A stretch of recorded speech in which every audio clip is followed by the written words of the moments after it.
Hissiy bo'shliq odamlarni hamma narsaga majbur qiladi.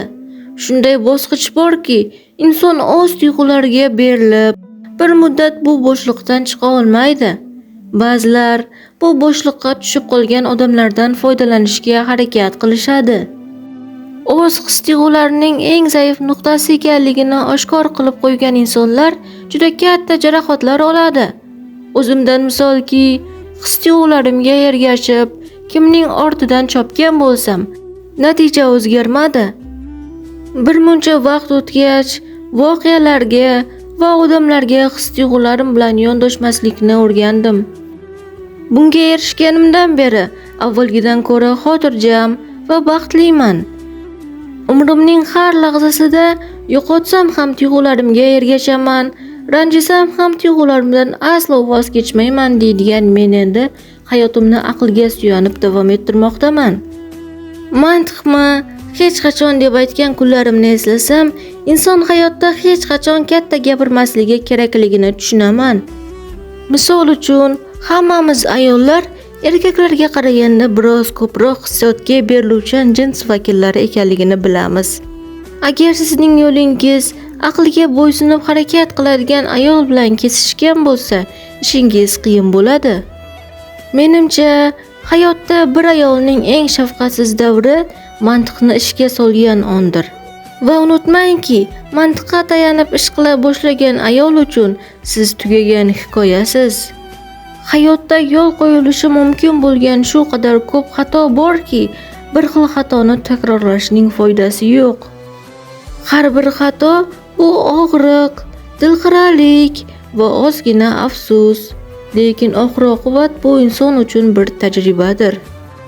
Inson har bir xatosidan so'ng yangi tajribaga ega bo'ladi.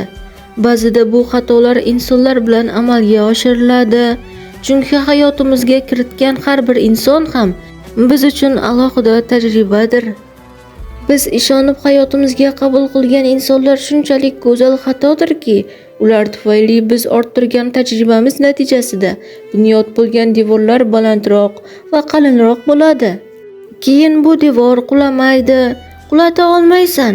Yana o'sha xatoga yo'l qo'yish xavotiri seni qiynaydi.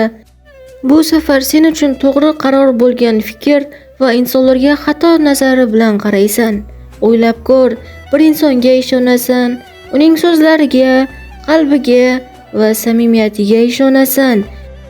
Keyin uni olib hayotingning qoq markaziga qo'yasan.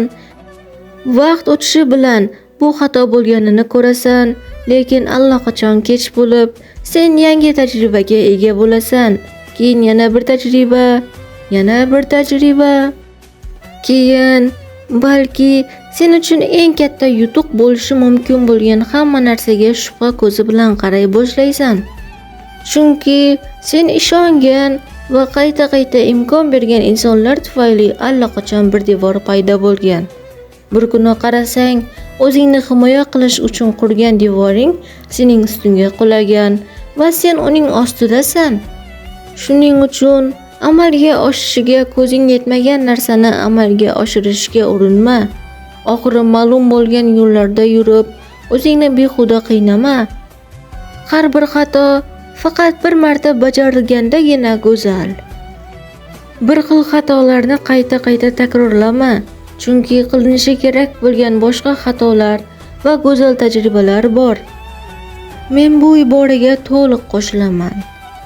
Hech qachon xato qilmagan odam hech narsa qilmagan odamdir va hayotdagi eng katta xato bu o'zini mukammal deb o'ylashdir.